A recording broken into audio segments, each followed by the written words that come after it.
Hello students, तो अभी हम क्या पढ़ रहे हैं? प्रिज्म पढ़ रहे हैं। तो इसके पहले क्लास में मैंने आप लोगों को बताया था कि मिनिमम डेविएशन कैसे हम कैलकुलेट करते हैं और what is the condition for minimum deviation. देखो, मैंने ये बताया था जनरल यदि प्रिज्म होगा तो angle of incidence, angle of emergence और this is nothing R1 and R2 क्या है? Angle of refraction inside the prism. तो इस केस में डेल्टा का जो वैल्यू आएगा वो क्या होगा? I प्लस ई माइनस क्या होगा? R1 प्लस R2 और A इज इक्वल टू क्या होता है? R1 plus R2।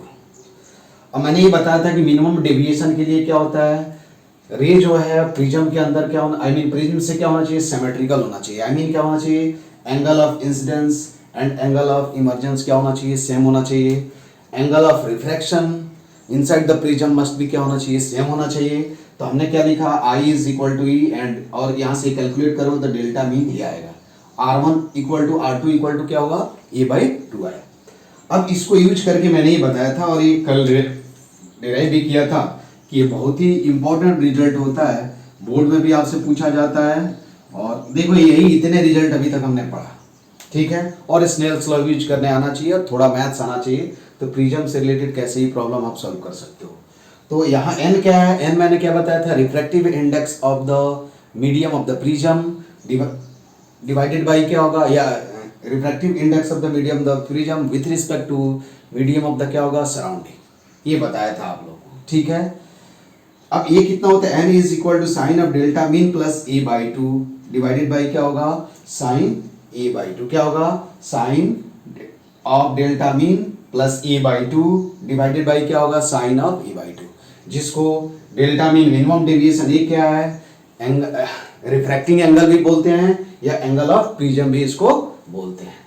अब आप ये देखोगे, एक केस होता है, इस पे आप प्रैक्टिस कर सकते हो। ये एक स्टेटमेंट होता है कि जब भी क्या होगा, यदि प्रिज्म क्या होगा? Equilateral prism, equilateral triangle prism होगा और क्या होगा? आइसोसेलेस होगा।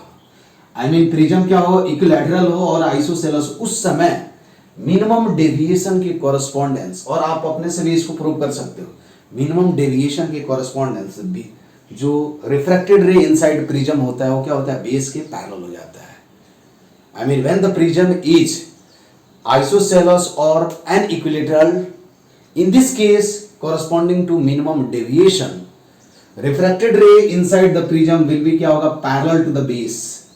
ये लिखा हुआ है, ठीक है। जैसे यही क्या है, देखो ये आपको मैंने बता दिया है क्या है? इक्विलैटरल प्रिज्म है, ठीक है। इक्विलैटरल के लिए क्या होगा?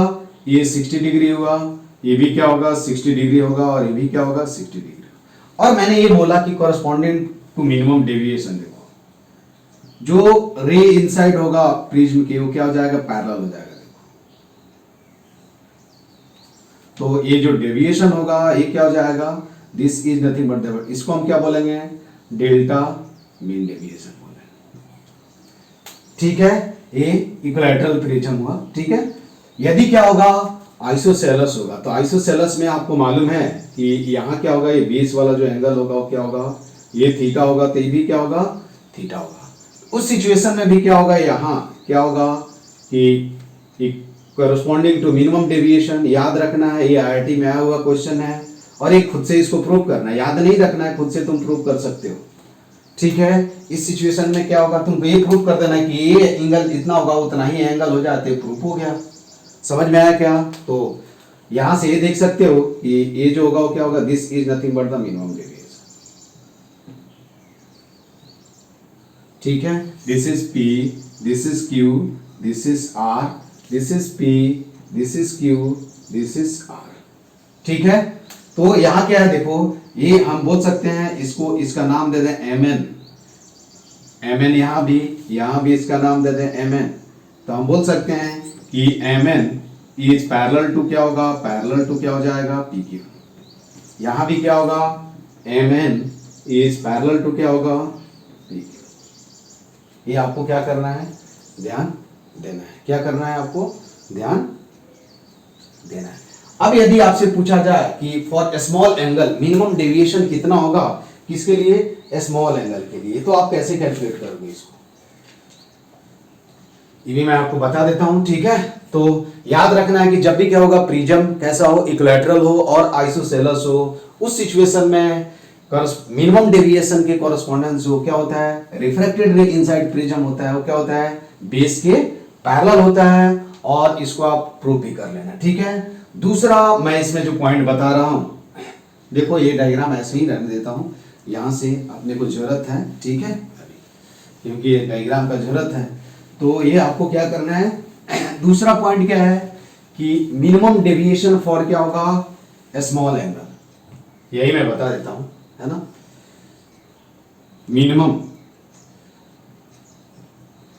Minimum deviation produced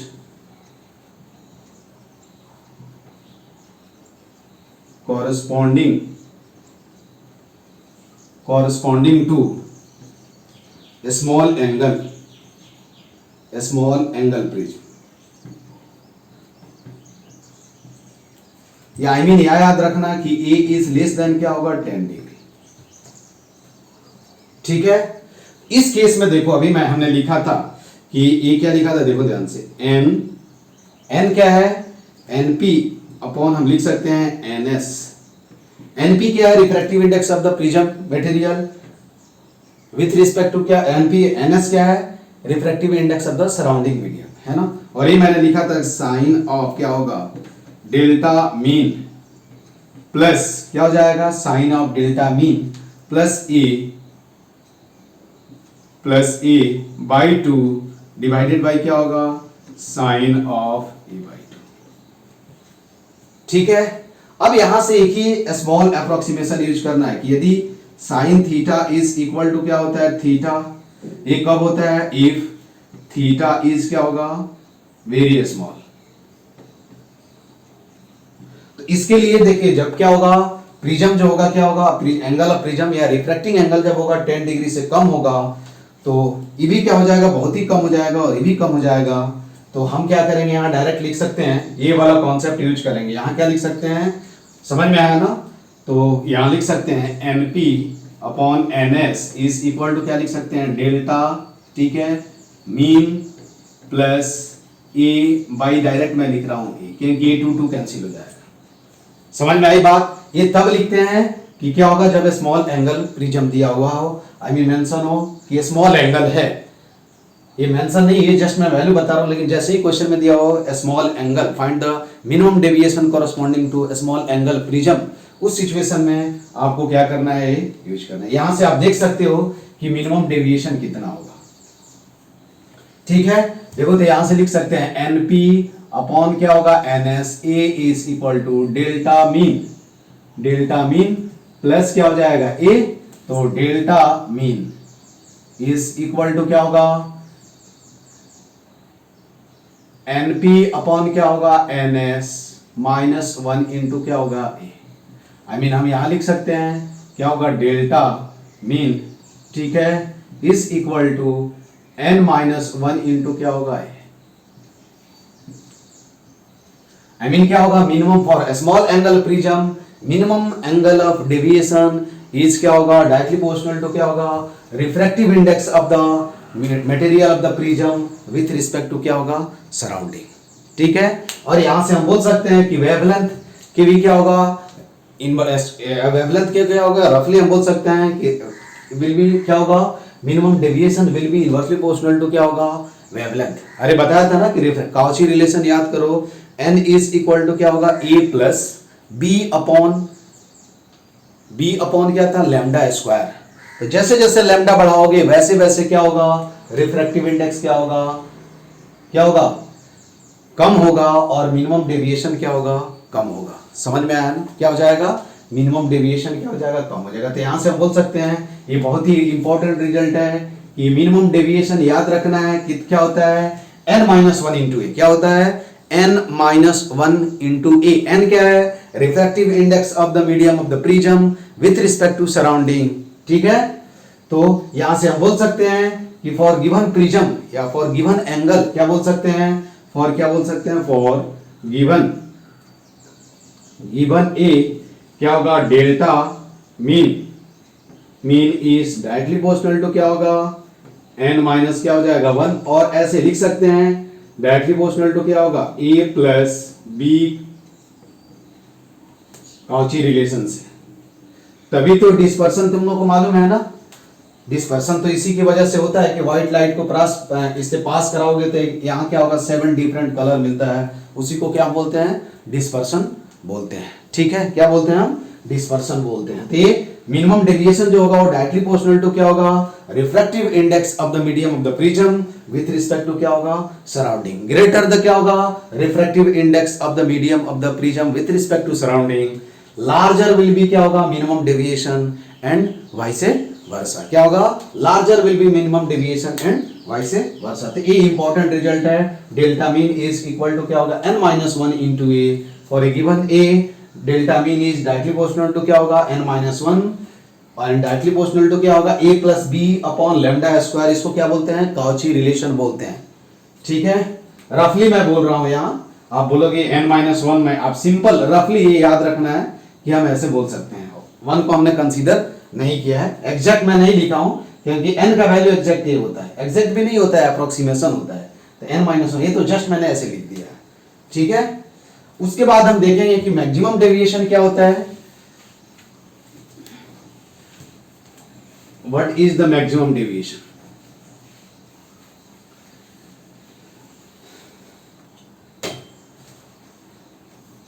maximum deviation देखो,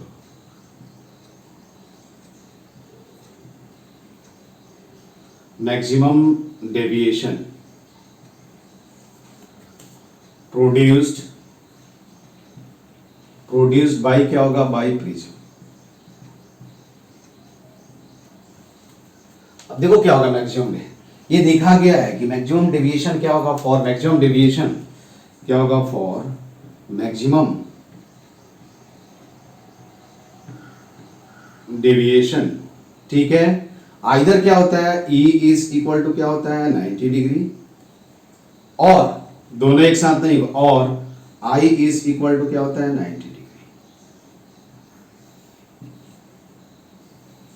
मैक्सिमम डेविएशन के लिए angle of either angle of emergence must be equal to क्या होना चाहिए, 90 डिग्री, और क्या होना चाहिए, angle of incidence must be क्या होना चाहिए, 90 डिग्री। देन ओनली क्या होगा, क्या होगा, तुम्हारा मैक्सिमम डेविएशन पॉसिबल है, अदरवाइज क्या है, पॉसिबल नहीं है। ठीक है, तो तुम यदि ग्राफ ड्रॉ करोगे तो इस केस में हम ऐसे, ये कोई P Q और R ये एंगल ऑफ प्रिज्म है।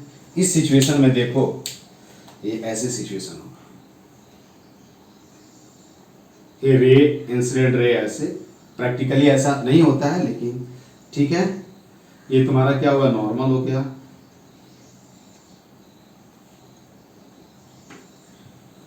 ये रिफ्रैक्टेड रे, और तुम्हारा डेविएशन कितना होगा, देखो यही तुम्हारा क्या होगा, दिस इज डेविएशन, यही क्या होगा, this is nothing but the deviation. ये कौन सा डेविएशन होगा, डेल्टा मैक्स। ठीक है, अरे इंसिडेंट रे, रिफ्रैक्टेड रे, और तो ये वाला जो एंगल हुआ ये कितना हुआ, यहाँ I इज इक्वल टू क्या हुआ, 90 डिग्री। तो यहाँ तुमसे डेल्टा मैक्स भी लिख सकते हो, डेल्टा मैक्स बाद में मैं लिखता हूँ, डेल्टा मैक्स इक्वल टू क्या होगा, यहाँ 90 माई प्लस ई माइनस क्या हो जाएगा, 90 प्लस ई माइनस क्या हो जाएगा, R1 प्लस R2, और R1 R2 को क्या लिख सकते हैं, ए लिख सकते हैं। बाद में मैं वैल्यू लिखता हूँ, अभी जस्ट ए लिखता हूँ, बाद में हम कैलकुलेट करेंगे। 90 प्लस ई माइनस क्या हो जाएगा, सही है क्या, एक ये हो गया। दूसरा क्या हो सकता है, एंगल ऑफ इमर्जेंस क्या होगा, 90 डिग्री होगा। क्या होगा, एंगल ऑफ इमर्जेंस जो होगा वो क्या हो जाएगा, 90 डिग्री हो जाएगा।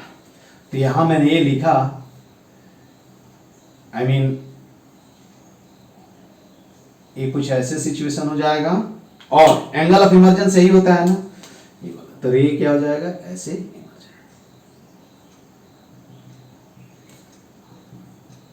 यहां क्या है, ये वाला जो एंगल हो गया ये क्या हो गया, 90 डिग्री हो गया। ये वाला एंगल तुम्हारा I हो गया, तो यहां भी क्या होगा, डेल्टा जो होगा वो क्या होगा, मैक्सिमम होगा। ठीक है, तो डेल्टा यहां भी क्या होगा, मैक्स इज इक्वल टू क्या होगा, 90 प्लस आई माइनस क्या हो जाएगा,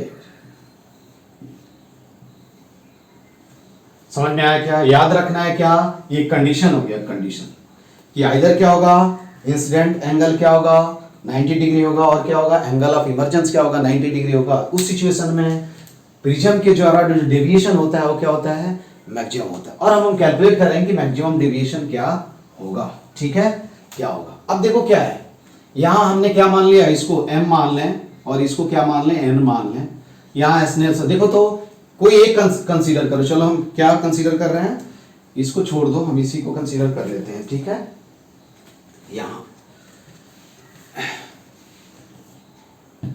यहां हम क्या मान रहे हैं, ये m हो गया और क्या हो गया, n हो गया। देखो तो यहां क्या होगा, applying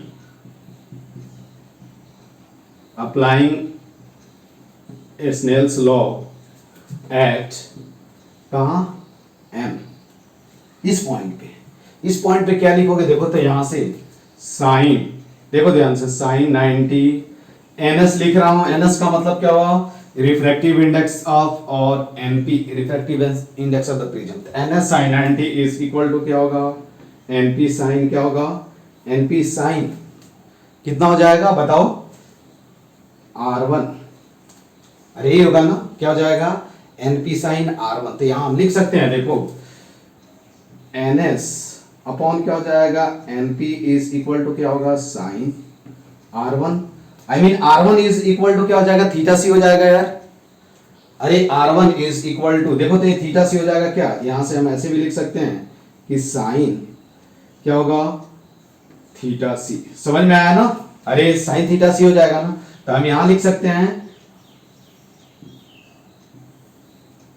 R1 is equal to theta C is equal to क्या होगा, sine inverse of NS upon NP, ये हम, ठीक है, इसमें कोई डाउट नहीं है ना। अरे इसके कॉरेस्पॉन्डेंस क्या हो जाएगा, यहां क्या होगा, इसको हम क्या बोलते हैं, देखो ऐसे ही बोल सकते हो, इसको हम क्या बोलते हैं, ग्रेजिंग इंसिडेंस, और ग्रेजिंग क्या बोलते हैं, इमरजेंस बोलते हैं।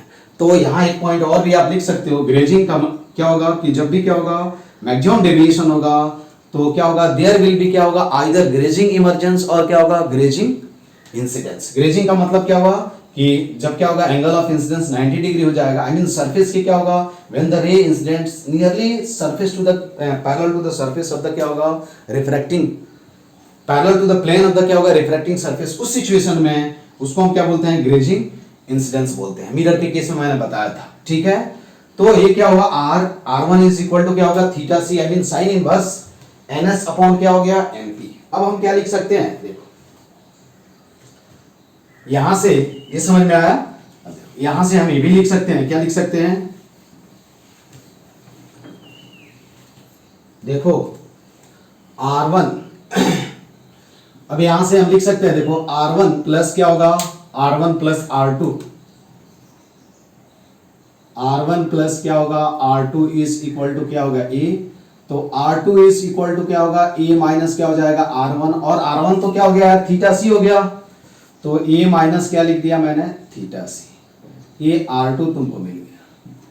अब मैं कहा स्नेल्स लॉ यूज करूंगा, n पॉइंट पे अप्लाइंग क्या होगा, अप्लाइंग स्नेल्स लॉ एट क्या होगा, पॉइंट n की जगह लिखोगे तो क्या लिखोगे, देखो तो np sine r2 is equal to क्या होगा, ns साइन क्या होगा, r, क्या हो जाएगा, ns साइन r। ठीक है, अभी लाइट चली गई, फिर बाद में हम इस पे डिस्कस करेंगे, ठीक है। Okay, thank you.